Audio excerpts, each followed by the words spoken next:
to the How Do You View You podcast. My guest today is Eureka Chambers, talking about school, the struggle. Absolutely. So, going by Revolutionary Rika these days, and working on my doctorate. So, I have about 30 years of youth development and education experience of working with young people in the Bay Area.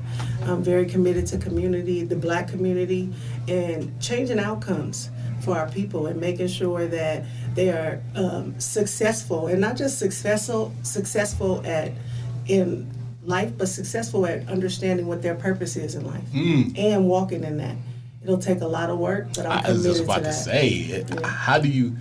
Because I wanted to tell my nephew, I was like, cuz worry about the gift that you have, and then we'll work that gift. And he was like, I don't have a gift. I was like, cuz you gotta have a gift. You gotta have a gift. So everybody has a gift. You may not discover it. Say that, say that, but don't say you don't have it. So what's the first step of people recognizing their gift or purpose? I think sometimes one is educating, and there's a quote by Benjamin E. Mays that one of my mentors used to use. Every man or woman was born into the world to do something unique or different, and if they don't do it, it doesn't get done.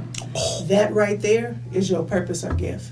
Jesus. And so for me, it's one, just starting to, introduce them to some of those people that are no longer here, but that had all these ideas. When you think about Benjamin E. Mays, the dream that King talked about came from the mentoring that Mays had on King during his time at Morehouse. Benjamin E. Mays. Yeah. Look it up, y'all. And so you even think about King that day when he did his famous speech, I Have a Dream.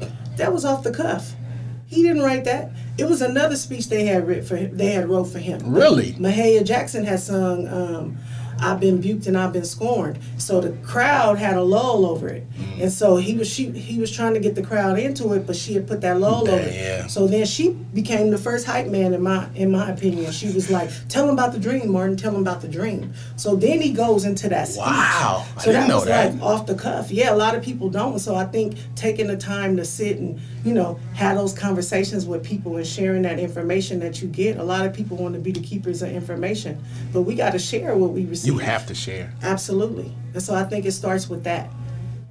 Man, that just I now I got like so many questions. What we were trying to do was we was trying to put together stuff. You on a totally different level than what we are. I can talk it, and I know what needs to be done as a big picture, but I have no plans on implementing. I have plans on things to do, but that's why I try to stay tuned to what you are doing, Revolutionary Rika.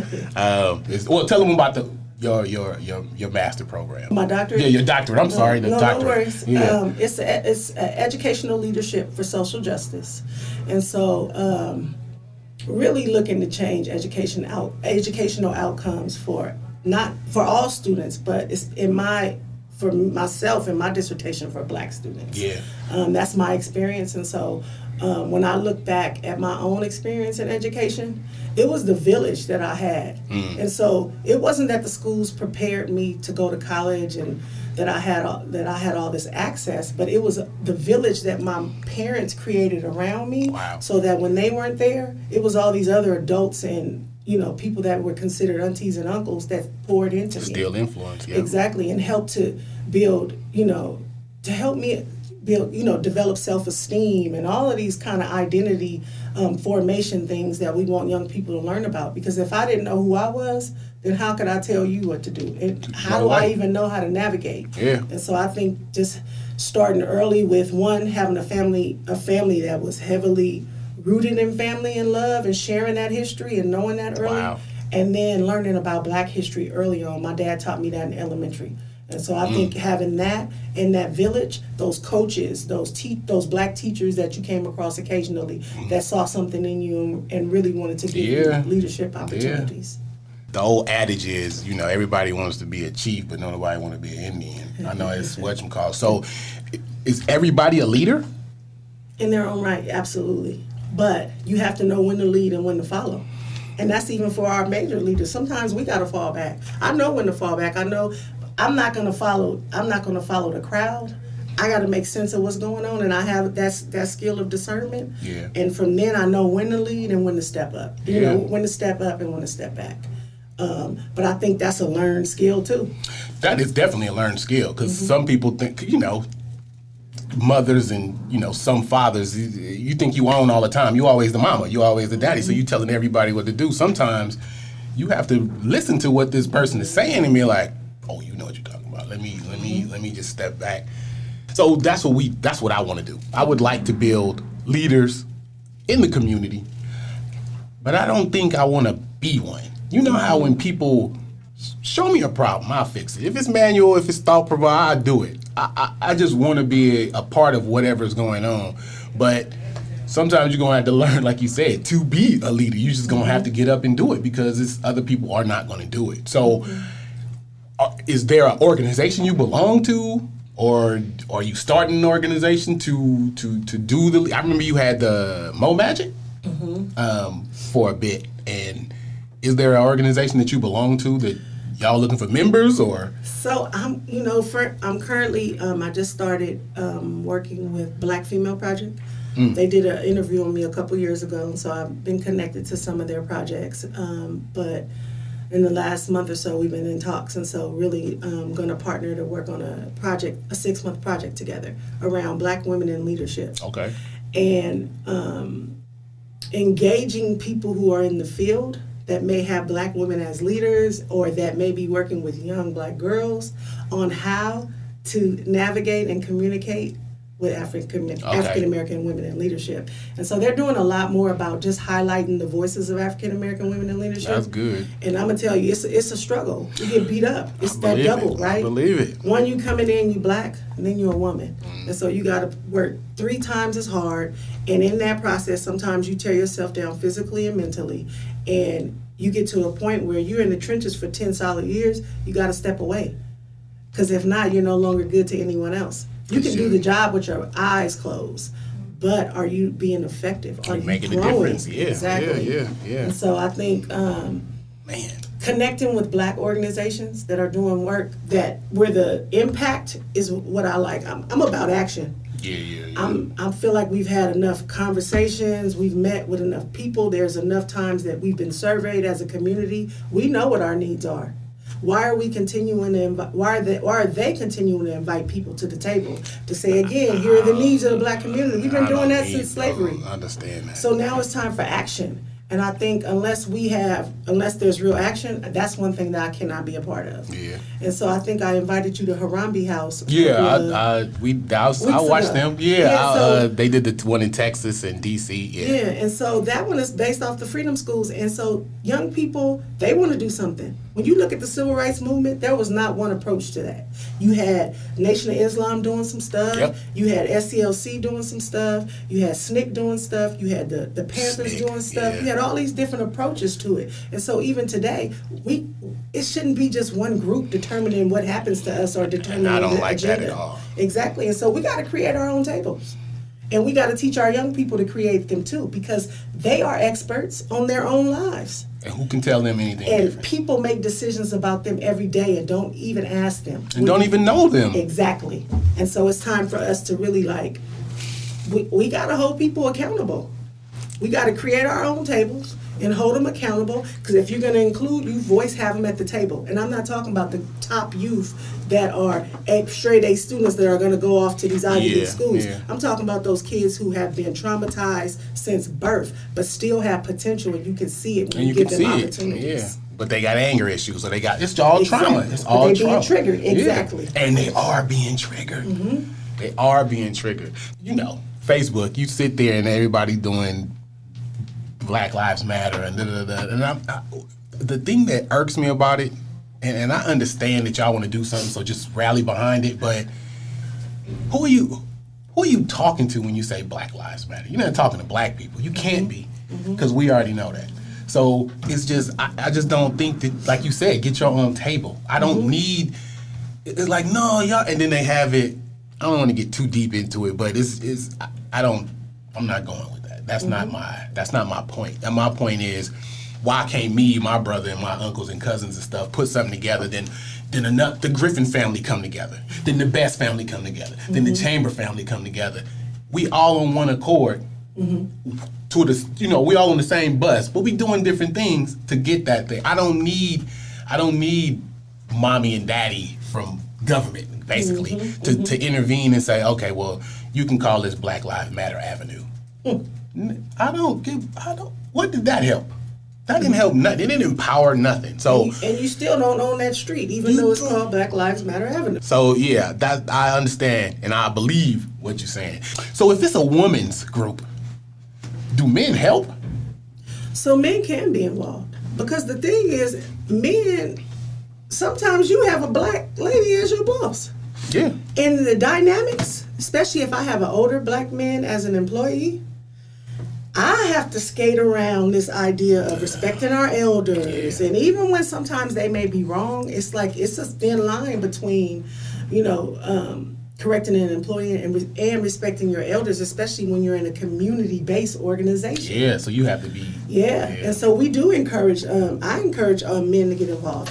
We've been recording Black women's voices because that's the purpose of that, of her But that's the purpose, yeah. But definitely men should be involved. Oh, okay. I just, it was at work, I ain't gonna say where I work, but at work, there's a ladies group, and I was like, can I show up to volunteer there? I didn't know if it was, because some women do have trauma, and most dudes, 70% are assholes. I mean, just in general.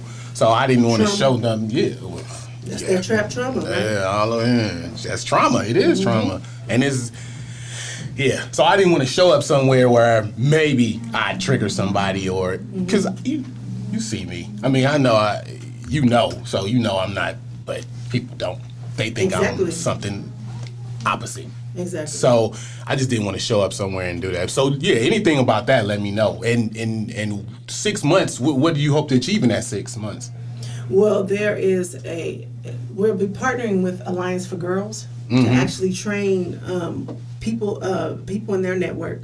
So people that work in nonprofits that either work in African American organizations or that serve predominantly African American students.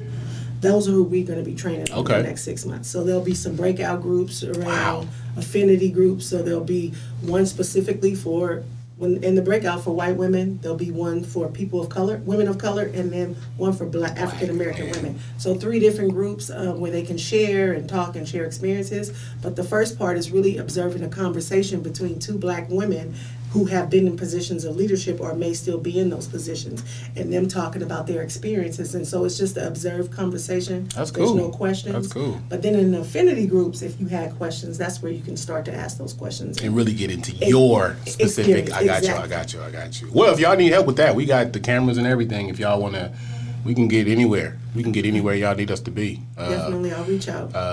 Podcasting or even video vlogs and stuff. We can do all of that.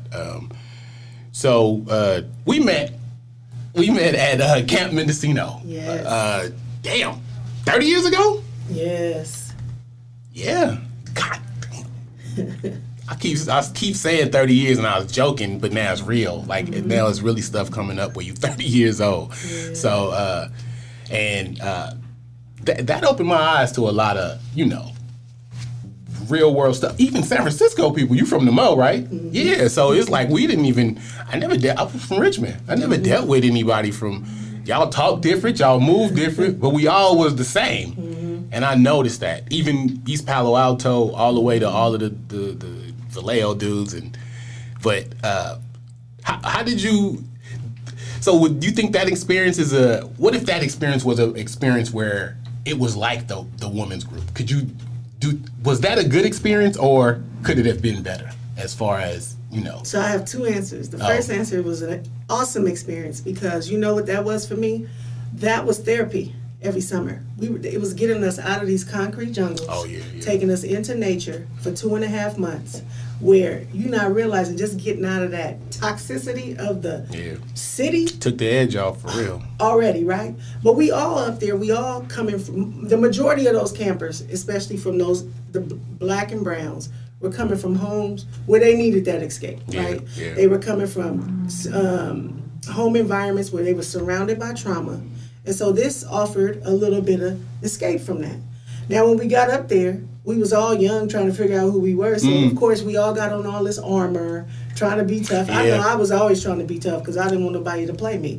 But when I look at the opportunity just to get exposed to all fishing and all those different things that you didn't have here. I mean, my family went fishing and stuff, so we had that, but not on a regular basis. And so for me, it's like learning how to shoot at rifle range at an early age. I remember you shoot because I was at archery, so I remember you going down there and like, I'm finna go shoot. Exactly. So it gave me access and opportunity and exposure to things that I wouldn't have had in the city. Yeah. Now, on the flip side of that, the politics part. It was a lot of politics. And when you look at the staff and when you look at certain things, you look at certain awards and things that they did, it was based on one, kind of like school, the meritocracy. If you could sit down and follow directions and do what we say, you win. Then you get a gold C, right? If not, then you just over here and we paying you, okay, go home, see you next time. Yeah. And so for me, I just didn't know how to be this phony person. And so I'm always gonna show up who I am. If you trigger me, I'm gonna say whatever I'm gonna say at that point in my stage in my life. And I was like, I don't need a gold C. I got a black C. You can't take that from me. Right? So me and Safalo, that was our little joke. Yeah, I remember. But then you look at our siblings who both had gold C's. And it's like, well, why did they get them and why we didn't get them? Because him and I both, we worked hard as heck. And so it was like likability. And when you look at the outer and the way we showed up, I didn't fit the mold. And so I think about my last year at camp when I finally decided to be done with working there. First session I had like 40 campers and another tribe had like maybe 15. The dude in that tribe got cabin leader of the session, and I didn't. The next session I had 22 and I really didn't even go hard, and they gave it to me. So I'm like, so you felt bad because you should have gave it to me first session, but because that person was more popular, they kicked it off. Yeah. Exactly. So I think it taught me about politics in the work environment, and because I'm black, I know I got to do a little bit extra. And so when I went into working in schools, it was like I had already had experience that. With all of that. So you start learning how to play the game and navigate those spaces. Man. Which sometimes then you show up as an imposter because, okay, I got to keep this job, so I can't say this and I can't do that. And I can't challenge when I'm feeling microaggressions being thrown at me and all this other stuff happening around me, right? Yeah, because there's a lot of that going in. Because I didn't get a gold C. You didn't? No, I never got a gold C. I got a red, red. And then they just, there was stuff going on, and then we were the opposite. Like, everything I was doing, I was like, yeah, I don't want to say names. Because I don't know if they even see it, but it's some people that was same as us, but they were showing up fake. And then I'll be like, cuz, what are you doing? And I didn't go up, King Graff. I think I said maybe 10 words to him over 4 or 5 years. Because something about him threw me off. Something about him threw me off. I like Larry. Jose, I didn't know what he was doing most of the time, but I shook his hand and tried to keep his face off my face. But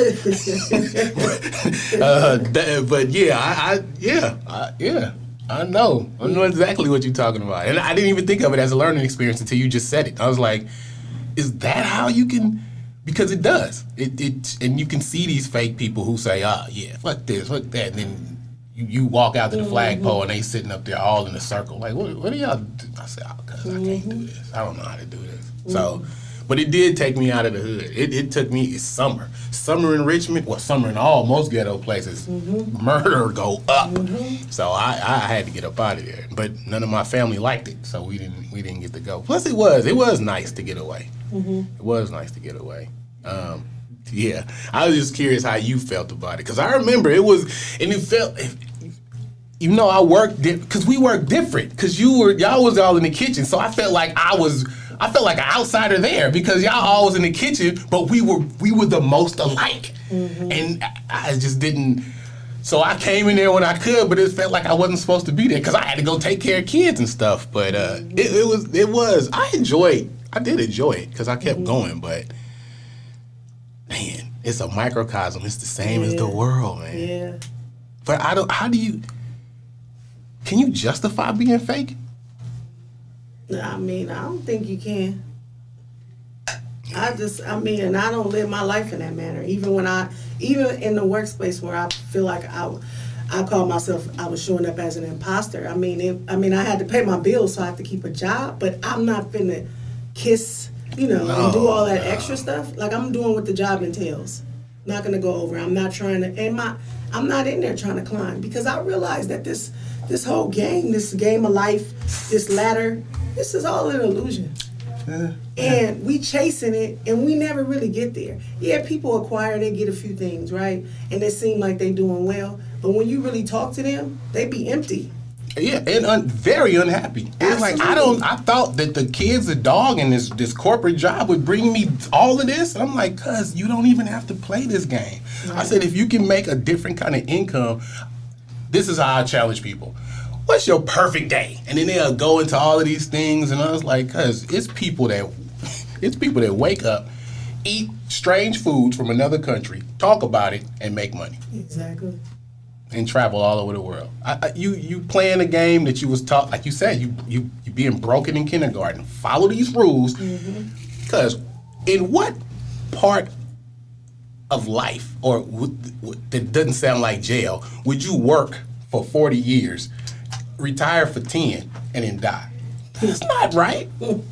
That's why the podcast and all of this stuff, and going back to camp, I didn't talk a lot. I didn't talk much. I wasn't a talker because I didn't know who you could trust. Nah, I don't even think it's a Richmond thing. I think it was just a ghetto thing, or I don't know, a poverty thing. I don't know, but that's what this is. It could be maybe it's cultural, because I think we tend to as African Americans, many of them that I encounter, I think the first thing is we trying to see if your words match your actions.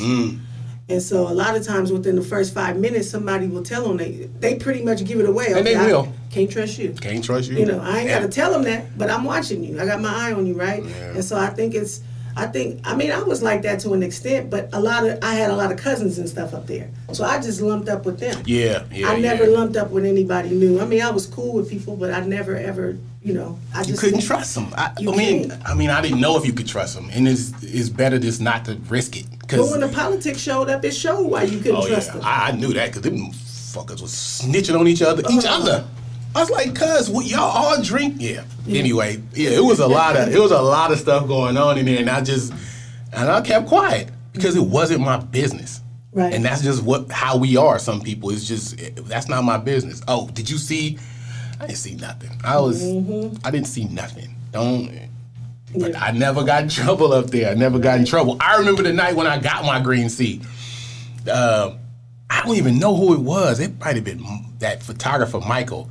They was going to take me back because they said, you were throwing rocks. I said, well, you're a fucking lie, because I know I wasn't. I don't throw rocks. There's no way I did. No, they said, you come up here and you come in. I started laughing. I was like, you're lying to me. And they took me. He's like, he pulled me to the side at the little marshmallow roast. He said, we was about to take you back. I was like, well, I knew I didn't do it. I said, I was just telling you, I knew I didn't do it. And he was like, yeah, that's the only reason we didn't, because you really didn't do it. And we confronted, that little line. And I wasn't scared. They was beating bushes. I was like, cuz. Right. Gunshots? No gunshots? I'm good. No tigers? I'm good. I don't give a shit about all this. But yeah, you learn. So. Well, they gave me mine only because I was LeVette's little sister. I got a green C. I remember you getting a green C. I didn't deserve it, though. And I know I didn't deserve it. So when I got it, I did not respect it, and I didn't care for it. Because I don't want to say names, but they gave it to me because they were a gold C and my sister was a gold C. And it's funny because her boyfriend at the time was like, the next day, you gotta go see. I just seen you cussing at the basketball court. Oh, we can't cuss? No, you don't cuss, but he know that I was, I used to be acting up sometimes. So it was just like looking at, there go to politics again. You gave it to me just because I'm her little sister. And so I never ever respected any of the C stuff. Yeah, I stopped respecting it. Yeah. But I mean, it's good to be good, but it's good to be your nature, and that was my nature. So I just did what I did, and it wasn't pretty, but sometimes it was. Shit, it was beautiful sometimes. But Yeah. So I guess what I was alluding to was if there was a camp where it was just all black counselors and it was just a heavy concentration of like Benjamin and you said Benjamin Mace? Mm-hmm. Yeah, like where you learn everything for like 10 days or something. Do they have that? Or is there a place that can be done? Is that something you would be? I mean, I would love to be on the committee that designs that. I'm not sure if it exists, but, you know, it's probably something out there close to it. I know programs. I'm not sure if you're familiar with African American Male Achievement out of Oakland. No. The district has kind of basically took them up in Oakland, but they empower African American males, and they start with Kemet. They teach all that, really? all of our history, and then they come up through modern day with it. And they've been seeing a lot of change in behaviors and in achievement among African American males in Oakland because of this program. And so they're trying to expand to more schools to serve more young men of color. Oh, okay. Well, I mean, I'll keep it in mind because we were going. So Raven is shooting a movie. It's called ABCs of Life. So what we were going to do was he wanted to have an empowerment speech in there where older guys talk to the younger dudes, and then I said, well, we can just do it for real and then just tape it. Mm-hmm. And, well, I say tape because I'm old, but we just tape it. So I was thinking it was going to be called For Boys Only. But I also want to do it for girls only. And if you interested, if you don't mind speaking at that one, because we can set that all up for the summer. And we was going to do the water fight. No guns, just balloons. Yeah, I wonder. I'll talk to you about that because I don't know how to. I really do not know how to address women. Like, if I talk to you like I talk to a dude, they're like, "Are you being disrespectful?" But if I try to talk to you like I'm treat you like a woman, then they go, "Oh, yeah, that's disrespectful." So it's like I don't even know. Sometimes I just be like, "What's up? How you going? What's going on?" Right. I don't know how to do it. So I mean, I couldn't tell you that one. I teach his own. To me, either way would work. Yeah. Because I can, you have to adapt to your environment and who you're talking to. And sometimes it may be that you just need to be. I like stuff straight with no chaser. Yeah, and that's why I like to do it. But you also don't want to hurt people's feelings because they feel like, well, I'm a lady. You should treat me like a queen. I'm like, cause we in the dirt. We getting dirty right now. But I just don't want to disrespect anybody because people are so sensitive now. Yeah, I think it's just about reading them being able to read them. That's how I usually, know how to deal with females or males. Because the same thing coming from a female, sometimes they feel like just with me giving it to them straight with no chaser is too rough. Too aggressive. And it's like they'll go into tears. I have had women go into tears and it's like, okay, I got to sugarcoat things with you. So knowing how to address each person that you interact with, I mean, it's basically reading their body cues, reading their body language and what they're saying.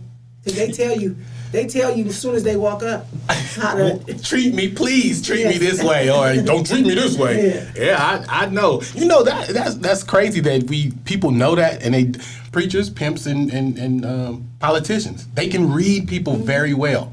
And I don't think police. I think police just feel like they're authority, so they just do what they want to do. But it's people that can read people. Mm-hmm. And then sometimes I feel like I'm taking advantage because you didn't told me something and you don't even know you told me. But I guess you got to use your gifts to get what you got to get out of life, or to get out what you want out of that person. Because if they have a gift and they don't know it, what you gonna do? You gotta pull it up on them. And it's a purpose for your interaction with them in that moment.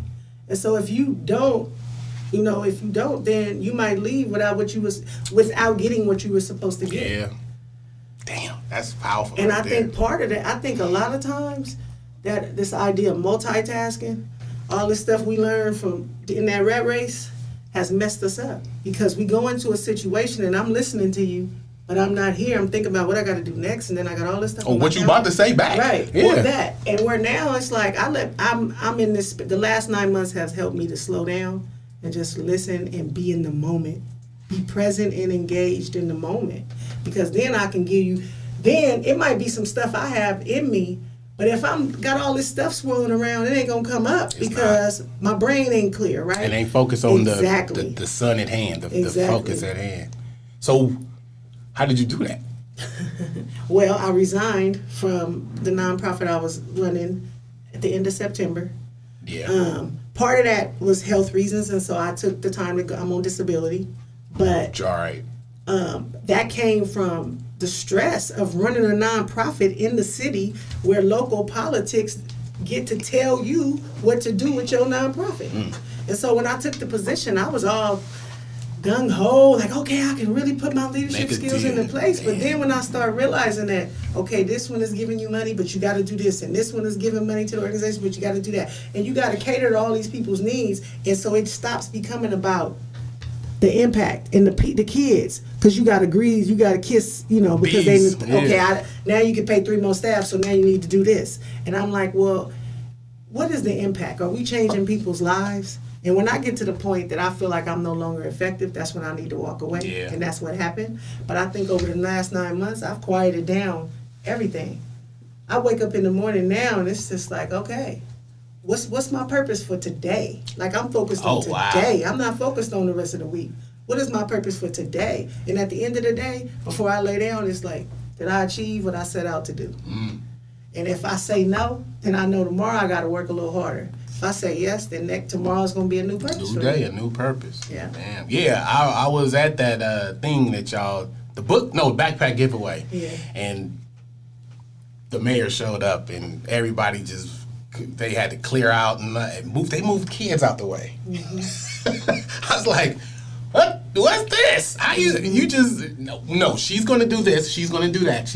And I could see the irritation on your face when I went in there, because we was about to talk then, but it was too many ears around. And I don't know what this is, but it seemed like when two people are really talking, people will walk up to see, like, no, there's too much, and there was people that was there, but they was walking like trying to see, and I had to keep, I don't want to say.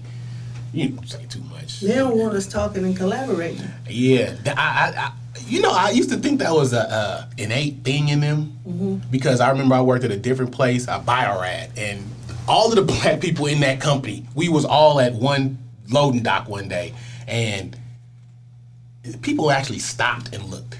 Well, white people, they actually stopped and was like frowned, and I don't know if that's a thing where they see. I don't know. I always assume that it's danger, that they think they're seeing a call to action or something, but I probably should read more books, because I was just watching something about some serial killer in the 1920s, and all of the stuff that they were talking about was stuff that's going on right now. Like they did prohibition. They got rid of the alcohol because the Germans, the immigrants, the Germans, the Irish, they were the drinkers. So the pure people thought, let's get rid of this alcohol. No plan behind it. And I was like, this country here, I need to start reading. So I started reading the People's History of America or something. It's about this big, but it started with some dude Francisco coming from Spain, and they was just killing all of the people and sharpening their knives and see how I couldn't get through it. I read like four chapters. It was I didn't even get to black people yet, or I don't even know. Them probably were black people. I don't know how, because people say that we were already here. There's an article one of my professors shared. When white women's tears oppress black women. And so we was having an issue with a professor last semester, and she's younger than most of the people in the cohort. And so she's coming in with this expertise. She got her doctorate, yada, yada, yada. And she knows she could teach you the mechanics. She could teach you academics. Yeah. But when we got to these pieces on culture, like testimonials and counter storytelling and some of that, it was like, I just learned this stuff. And it was just like, so why wouldn't you invite somebody to come in that's an expert? Why do you feel the need to have to control it as the teacher? And I said... Wait, you asked that straight out? Well, the group of us did. Yeah. And so we were able to call in the heads of the department and have a meeting, because there were some other issues going on. Oh, okay. With this dynamic between this is the largest group of black women they've ever had in the cohort, and this might be 5 of us and 1 Latino woman that's kind of in our little group. And she my thing was they had issues with her, which I'm like, okay, I know teachers are going to be tough because I'm working on my doctorate. I can't expect nothing less. But her lying, she would say one thing and then say something else and then come back and I'm like, see, I pay attention to everything people say. And so I caught her and then she tried to backpedal. So when we had a session on Zoom with her and the head of the departments, and the head of the department, she said one thing and then 2 minutes later said something else. And it was like, but you just said, and I was like, see, that's what I'm talking about, the lying, right? And three times in our class, she cried. So it's like every time she cried, people kind of pulled back a little bit. They didn't want to say how she was making them feel because she started crying. So it was like oppressing us in a way. It is. Didn't really give us. It's a way of control. Our truth, exactly. It's a way of control. But the crazy part, we have one black male in the cohort. You know what he said? He didn't really know all that was going on, so he said, when I saw her crying, he said, I was finna pack up my stuff. And I was like, why? He said, because if somebody would have came in, they was going to look at me first and think I did it. I know that's right. And I was like, and he didn't even say anything about what was going on. And so when I heard that, it was just like, man, it's time for it. We got to stop, like, okay, if you cry, here goes a Kleenex, wipe your tears, let's keep talking. Keep talking. Pat you on the back, keep going. We got to be comfortable with being uncomfortable and have these conversations. And we can't let up. And right now it's the prime time. And every like I said earlier, like it's gonna be different approaches. The kids might be doing rap battles about it, right? Yeah. But then adults might be staging protests or whatever it is. No approach is wrong right now. Yeah. Anything, because we've relied on people in Congress, our leaders, to do this stuff since the civil rights. That's 60 years ago. Nothing changed. So why are we still talking about policy change and all, and voting is going to change? We've been voting. I'm not going to stop voting, but my point is that's not going to change nothing. No. We got to dismantle the whole thing. That's scary talk. It is, but you know what? We comfortable with what used to be because we know it. But why we can't get comfortable with what could be or what's getting ready to be? Because it'll be better for us. Because we in the in-between right now. Man. We are no longer... We think because the world still resembles what it looked like prior to COVID, but we in a transition period.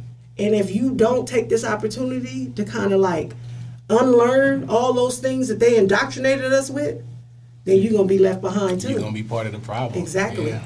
Why aren't our kids learning coding? Technological age. They come into kindergarten knowing how to work an iPad and a phone better than we do. So you can't tell me they can't learn coding. Yeah, they can learn. They should know coding like they learn English because that's the future right there. That is the future. That's the only future. Math and that is the future. So the digital divide needs to be addressed. We ain't talking about. I haven't heard one black speaker talk about the digital divide. Only when they was giving out laptops, but then they asked for them back. Like, why are you asking for them back? If y'all going on, if your school's gonna be online again next year, they can keep them. And it will be. This is gonna re-sweep up. Exactly. Huh. So I think Farrakhan said something, and it was funny the way he said it. He was like, if they don't do something, he said, we're going to burn this country down. Well, we saw a little glimpse of that when they had that looting and them riots, right? But if we don't see some real change out of this, these young people that's out here now, they are going to do that. They are going to do it. I just don't want them to do it without any focus. Yeah. But that's why we got to have intergenerational connections. Yeah. And the problem is, that's true. The people in power, you can't come to the table unless they invite you. And then when they invite you, here's your script. Stick to it. Like, who does that really benefit? Nobody. Exactly. Because they think to keep them in them positions of power, to keep control of the masses. Yeah. Nah, we got to educate and equip the people.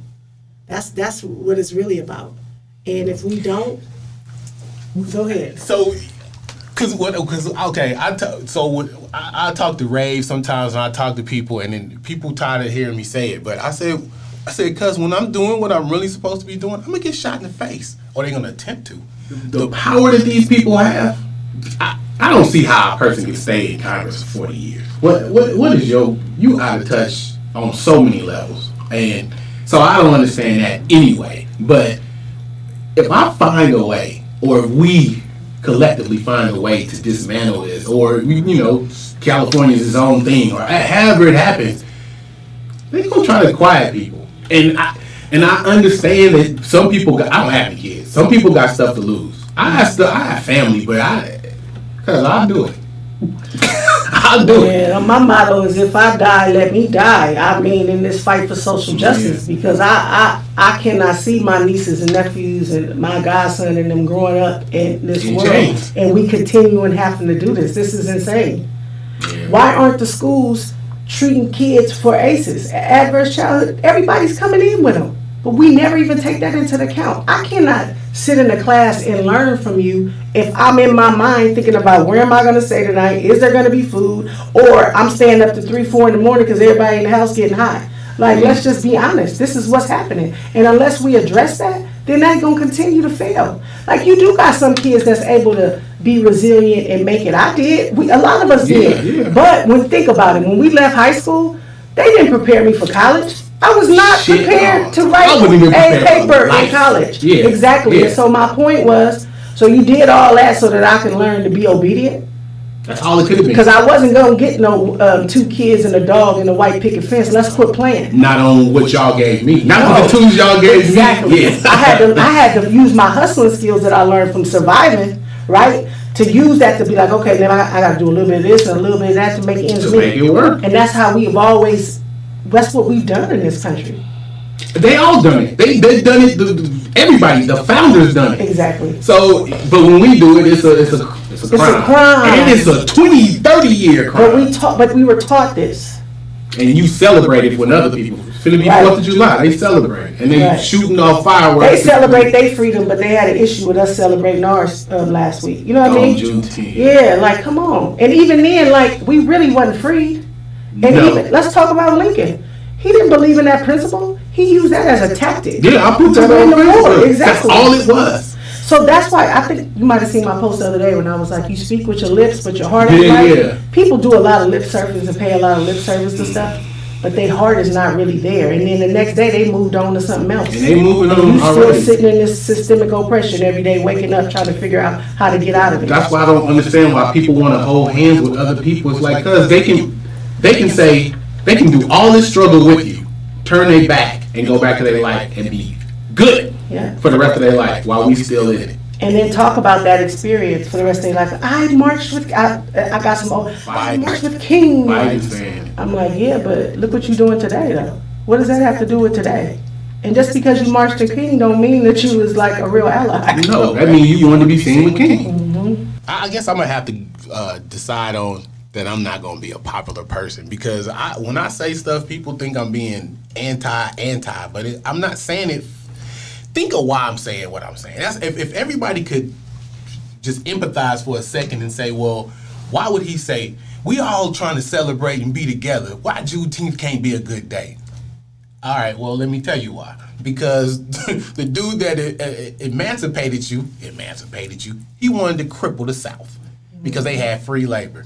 He wanted to cripple the Confederacy. That Confederacy money is not worth anything. It may be worth something now because it's so old, but it wasn't worth anything. They got rid of that. And I don't even know if it was slaves in the North that weren't even freed. We celebrating things for the sake of celebration. And then people say, oh, well, if they give you a day off for Trump's birthday, you're going to take it. I mean, I can't go to work if it's no work to be going to, so I'm not going to celebrate it. People that are ready for the struggle, but we have people that are really against it. Well, just like I had a lot of, after the looting, a lot of black people reaching out to me, and that was such a disgrace. And I'm like, yeah, but when people get triggered, sometimes certain behaviors will come up. Yeah. That was a response to 100 plus 60-something years worth of oppression on people. And if you look at Civil War, William Tecumseh Sherman, General Sherman, he burned Atlanta down. So them set that shit on fire. Why is that? Excuse my language. Why is that upsetting you when they've been doing that? The Boston Tea Party, they was throwing tea, they was looting and throwing tea in the water. So let's talk about that. That's a celebration. They celebrate. And this is all stuff that we've been indoctrinated with since we've been kids. So you gonna tell me we're not supposed to respond like that? But it's okay for y'all to do the British crown like that, but we can't do y'all like that. And y'all was British. They were British. Exactly. These were British people. But it seems like when certain people do things, they're heroes. When they was protesting COVID and trying to get back to work. Yeah. So nobody got killed. No. And then they didn't make them leave. It wasn't all that force, but because it's about black people, we look at the force that came out. Yeah, I that's the other thing. I already bought 2 rifles and I got 2 little guns because I need my nephews to get and my brothers to get straighter so that we can when it's time. They talking about these killers, but these dudes is the one pulling triggers. You change their mind, they'll change their aim, and those are the dudes that do it. So I don't. Nobody should die. I don't want anybody to die, but I don't want to die either. Right. Not by the hands of some other people. So, what do you feel about police? Do you think if all these police in effigy are quitting, do you think we should have a group of black dudes as becoming and women to become police, or do you think power corrupts? Power definitely corrupts, but I know that we can't have anarchy either. Yeah. But the presence, I don't fool with the police.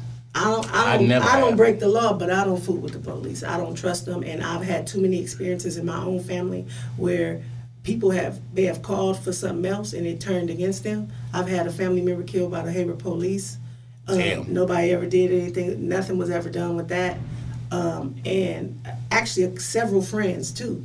And so for me, I just, I keep my distance. Yeah, I don't. But I do understand, like, without it, it's anarchy. Yeah. And I don't want that either. But this current state of policing It ain't working. that has always been, it's time to do away with it because it does not work. They trying to get rid of the resource officers from the schools, which makes a lot of sense. But now teachers are complaining that, are you going to pay us more? Because now we're going to have to play that role. And I'm like, why are you even coming with that mindset, number one? So and that's why I'm saying, if we don't think about how to really create trauma-informed systems in school that can help kids acknowledge and address and heal and manage it, then we are going to continue to need police officers. Yeah. Because they know teachers can't control nobody when and they they're shouldn't. triggered. They shouldn't. Mm-hmm. It's asking them to do a lot. Yeah. But how do you help young people even begin to understand that what they've lived through is trauma? Because you think it's normal. I thought the way I grew up was normal. I was like, I had a good life. Yeah. But then as I start studying and looking, man, I was surrounded in trauma my whole life. And so it was normal because you normalize that situation, right? But as a young person growing up, trying to even figure out who you are, going through the chain, puberty and all those things, and then you have all this happening, and you got to follow these rules, all these different things. Like, we really need to restructure a lot of our society, and this is the time to do it.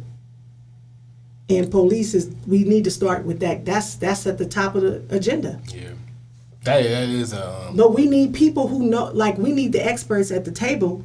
And not just experts because they got doctors behind their name, but people that have been on the ground in community. So I'm talking about Panthers and some of them too. Elaine Brown and them, they still doing work. So, like, really bringing some of them to the table and community voices of the people who are in there now. Because that's who can change community. Not nobody in no seat of power downtown in City Hall. Nah. I love London. We grew up with her in the city. Her and Levette was best friends growing up. I didn't know that. Yeah. So she went to camp? Nah. Oh. If she did, I don't remember. I don't think so. She really wasn't no camp person. Yeah.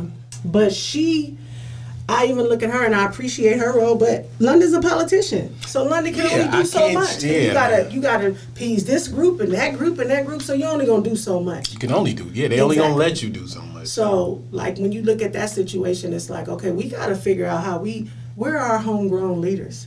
And the next generation, it's been a shift because a generation did not groom a generation. Yeah. That 80s was rough. 80s and 90s was rough. A couple and you missed a few generations, and there are people that now are not equipped. They don't have the language even to navigate anything. And so it's like, okay, we working from a deficit, but how do we make sure that they have what they need? Because we just can't leave them behind because they don't got it, right? Yeah, but that's what people want to do. They want to say, let's just start over. Like, it's 1 million, 2 million, 3 million people that you just can't. And some of them are stars. Some of them are real people that can really affect change. They just need some guidance. I don't know about leadership, but they need guidance. Damn, that's a lot of questions you left me with. I mean, but that's our table. That's how you start building the table. Who are the people that got the knowledge on this? That's who you start bringing to the table. And I feel like we in our 40s, right? Yeah. I don't have my doctorate yet, so I don't get the respect that I would get if I had it. So that's really why I'm going for it, so that because I got the expertise. Yeah. I've been in community 20 plus years, so you can't tell me I don't know it. And I come from that. But because I don't have doctor in front of my name, you don't respect what I'm saying. That's why we got to build our own tables. And my thing is even beyond that. Once I get it, my thing is continue to bring people who don't have that behind their name. We black people is experts on their own culture and their own communities. Yeah. What can you tell me? Yeah. What can you tell me about something and you living in? Right. Yeah. And I appreciate even when we move out, like you got the access and opportunity to move out, but are you coming back to help, or did you just be like, oh, I'm from there and that's it? That's it. No, I went back. And my goal is to continue. Now I'm like, how do I change the system? Because it ain't just San Francisco, it's Oakland. I live in Oakland. It's Richmond. My mom, my nephew, here. Like, it's all these places. Antioch. They have no services in Antioch and Pittsburgh. But all those black people from all the hoods around the Bay didn't move there. Yeah, because they're the only people that take Section 8, I heard. Right, exactly. But remember, they used to didn't take it in the 90s. Yeah, they did not take it. They didn't want it. Now they want to push everybody that way to get them out of the cities. Because they want this. Exactly, because this is prime real estate. It's all capitalism. Man, that's what I'm saying. When you say it like that and then you think about it, you're like, these motherfuckers are horrible. These are horrible people. But, yeah. Well, anything you need from me, let me know. I don't know what I can do. You got to have a plan. So I can't tell you not to do this and then not give you, like you said, the tools to do other stuff. So I guess I have to, I'm building now. I'm building. So I'll build, and then hopefully when the time comes, because you need resources. You need resources. I mean, the thing is, we gotta give back the tools they gave us to destroy ourselves, so we can get the tools to actually build ourselves up. Man, and be independent from them, because it can happen. Look, with all the history that's been coming out. I knew about Tulsa and Black Wall Street and all of that, but we've had that before. Harlem, we had Harlem of the West and Fillmore. All the businesses up and down Fillmore Street was owned by black people. My grandmother passed a couple weeks ago, but she owned a hamburger spot on Fillmore Street. What? She didn't put that in her. She didn't want that part of her thing. But I'm like, you was a business owner, Grandma. That's big. That's something. She had a 9th grade education because she came out the South, and she was just like, I had to work. She came out of the Great Depression. It's like you look at that stuff, but she like that family, and that was what meant something in her life. I think that's good though, because I think the way they poured. Look what that's what I'm saying. Look what she made. You out here doing what you got to do. Yeah, that's good though. That's what I wanted to do. I wanted to make it family and then radiate out. Then we all feel like we family. We have a dude on another podcast, and he was like, he's like, I call this guy my brother. They weren't brothers, but I call this guy my brother. When he has a baby, that's my niece. That's my nephew. That's what I think. That's the only way it's gonna radiate out. Absolutely. I mean, doing that work in community for all them years, I got 1,000 nieces and nephews. I'm everybody auntie, But that's black culture. Yeah. And that's that village approach. And we really need to get back to the village approach. I'm trying. I mean, even just I was talking to some clergy the other day, and I told them, I said, y'all keep trying to get back into them buildings, but y'all chasing what they told y'all religion is. When we was in Africa, we was outside having ceremonies. Even in slavery, we was in the woods having ceremonies. Y'all allowed them to put us in 4 walls, and now y'all stay in them 4 walls, and y'all not trying to help community. The church was at the center of the community during the civil rights movement. Now, you hardly see any of this new generation in the church unless it's a funeral. Deaf culture is celebrated. That's what they associate church with, deaf culture. We got to get out of that. And it's about getting in the streets. We can't be closed up in these 4 walls with all these pretty windows and shit that don't mean nothing. And dressing up. Exactly. You got to address the people that you want to meet the people where they are. Yeah. You can't be better than people. And we all been in them spaces before. And so I think I'm trying to hit the masses. The only way to hit the masses is to speak their language.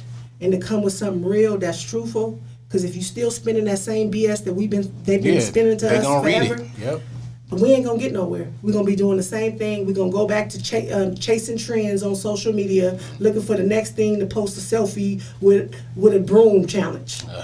Like we sharper than that. We can't say we queens and kings and still chasing that. Living my best life. How you living your best life when most of us is just shackled, really. In the mind. Digitally shackled. Exactly. Digitally. Because these phones, snitches. Mm-hmm. You put on this phone, I'm finna go protest. You don't think there's a truck somewhere that's gathering all that information, everything you text? Now you on the list. Then you can't fly. Why I can't fly? Because you was at this protest, or you was doing this, or you put on this. So these phones is another thing that's gonna have to. And I was asking this. Yeah, I think so. And you can turn it all off. Nigga, a calculator asked to know where I was. A calculator app. I was like, why does a calculator app need to know and access to my mic? I said, I'm done. So I shut everything off. Mm-hmm. Any last words that you want to, just everything you want to say, and future plans and everything? We're definitely working on some critical sense-making sessions. I want to start creating them and start bringing people in to have dialogue, and start coming up with solutions and ideas that we can try out. Because I'm about trying out. I don't want to just talk. I think about putting things into action. And so I think the time is now. I think we cannot wait any longer. I think it's not about, people talking about, let's connect in July and all. Nah, the time is now. If you ain't talking about getting started now, then I'm probably not going to be a part of anything. But if you're willing to start talking and start to plan, I'm at any table that's about action. Okay. That's going to make changes, that's going to help change for all of our people. And one last thing, too, and I know you talked about this, but it's some babies on the border that's stuck in these cages. And they've been stuck. I didn't know they were still there. So I work with young people, and I don't care the color. But my thing is, we didn't burn down all this other stuff. Why we can't go get them? So that's where I'm at right now. I've been in solidarity with a couple of my Latino sisters, and I'm like, what do we need to do to go get them? Like, we need to create a plan. So, I mean, I can support them. I can't create the plan, but I'm going to support whatever they do. But I'm empowering them to get to a table and create something because we need to go get them. Is that a year? It's been over a year, and guess what? They're afterthought. And so when they come up, a couple people like to pose, because that was last year, that's old news. But I'm like, that's what we do in this country. Stuff become old news and we forget about it. And we can't no more. We cannot. The time is now to actually put something into action. Well, that's been our episode, heavy episode of How Do You View You with Revolutionary Rika. Man, thank you. I appreciate everything you said. You woke me up a lot. Thank you for having me. A lot. So this show is brought to you by Soleil Pickles. SOLEPICKLES.com. Use your code DARK11. You can get $5 or $10 off your. Man, the dude gave me some pickled pineapples. It had garlic in it. It was garlic. It was hot. The shit was delicious. I almost wanted to make a margarita out of it. So he got the okra, the cha-cha, he got everything you need. So yeah. This has been How Do You View You? Heavy. Peace. For some.